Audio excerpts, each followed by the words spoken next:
Presiden Joko Widodo memperingatkan perang antara Ukraina dan Rusia masih akan berlangsung lama. Saat kondisi geopolitik yang tidak pasti seperti saat ini, Jokowi meminta adanya pemikiran Abu Nawas yang cerdik dan lihai untuk hadapi krisis. Presiden Jokowi mengakui dalam situasi sulit seperti saat ini, instrumen yang dimiliki pemerintah sangat terbatas.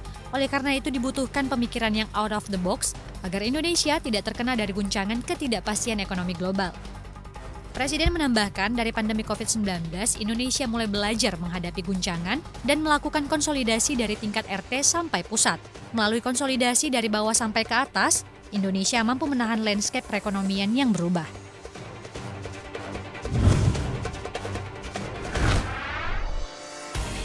Pemerintah tengah mengawasi potensi anggaran subsidi yang kemungkinan jebol sekitar 650 hingga 680 triliun rupiah.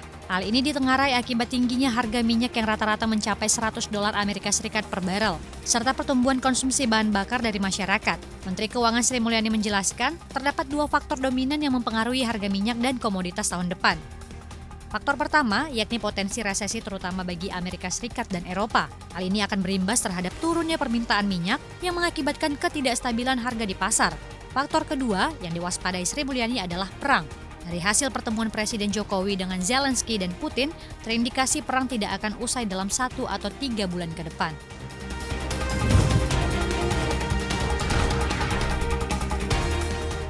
Imbas kenaikan BBM, pemerintah resmi menaikkan tarif ojek online atau ojol dan bus antar kota antar provinsi atau AKAP. Tarif ini berlaku 10 September 2022. Dirjen Perhubungan Darat Hendro Sugiatno menyatakan, khusus tarif ojol ditentukan oleh biaya pengemudi dan biaya sewa aplikasi. Kenaikan terjadi pada biaya pengemudi sementara biaya sewa aplikasi diturunkan. Adapun rincian kenaikan yakni biaya jasa zona 1 untuk wilayah Sumatera, Bali, dan Jawa, selain Jabodetabek, serta zona 3 yakni Kalimantan, Sulawesi, Kepulauan Nusa Tenggara, Kepulauan Maluku, dan Papua yang naik 6 hingga 10%. Sedangkan untuk zona 2, Jabodetabek, kenaikan biaya batas bawah 13,33% dan batas atas 6%. Pemerintah juga menaikkan tarif bus AKAP. Rata-rata kenaikan tarif bus jenis ekonomi yakni 30%. Terdapat 4 komponen yang mempengaruhi kenaikan, yakni kenaikan harga BBM, biaya awak bus, yaitu kenaikan UMP, iuran kesehatan dan ketenagakerjaan, hingga penyesuaian harga kendaraan dan suku cadang.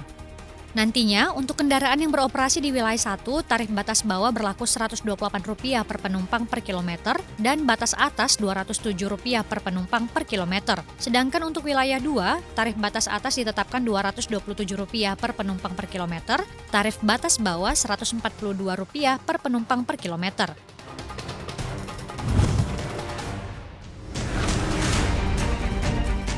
Bank Indonesia mencatat cadangan devisa tetap di kisaran 132,2 miliar dolar Amerika Serikat pada akhir Agustus 2022. Posisi ini tidak berubah dibandingkan pada Juli 2022. Posisi cadangan devisa tersebut setara dengan pembiayaan 6,1 bulan impor atau 6 bulan impor dan pembiayaan utang luar negeri pemerintah, serta berada di atas standar kecukupan internasional sekitar 3 bulan impor.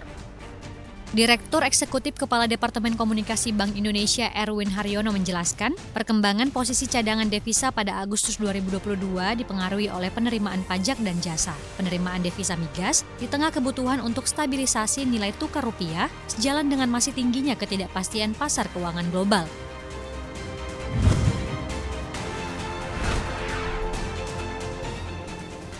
Malapetaka di Eropa tampaknya telah memakan korban. Perlu diketahui, Eropa saat ini dilanda gelombang panas, kekeringan parah, hingga ancaman resesi ekonomi. Ekonomi Jerman misalnya, yang diyakini oleh beberapa ekonom tengah memasuki masa resesi. Jerman diketahui telah menderita inflasi tinggi karena harga energi yang melonjak signifikan. Hal itu disebabkan oleh pasokan gas dari Rusia yang dihentikan. Bahkan, kontraksi atau pertumbuhan negatif diramal terjadi selama 3 kuartal berturut-turut. Dalam survei Reuters, Median menunjukkan ekonomi Jerman akan menyusut hingga 0,1% dan 0,3% pada kuartal ketiga dan keempat tahun ini, lalu 0,2% pada kuartal pertama tahun 2023. Berbalik arah dari prediksi sebelumnya di Juli, di mana ekonomi Jerman mampu tumbuh 0,2 hingga 0,4%. Sebelumnya, minimnya pasokan gas telah memicu lonjakan 400% harga gas grosir selama tahun lalu. Hal ini telah melukai sektor-sektor intensif energi dari produksi logam hingga produksi pupuk di benua biru.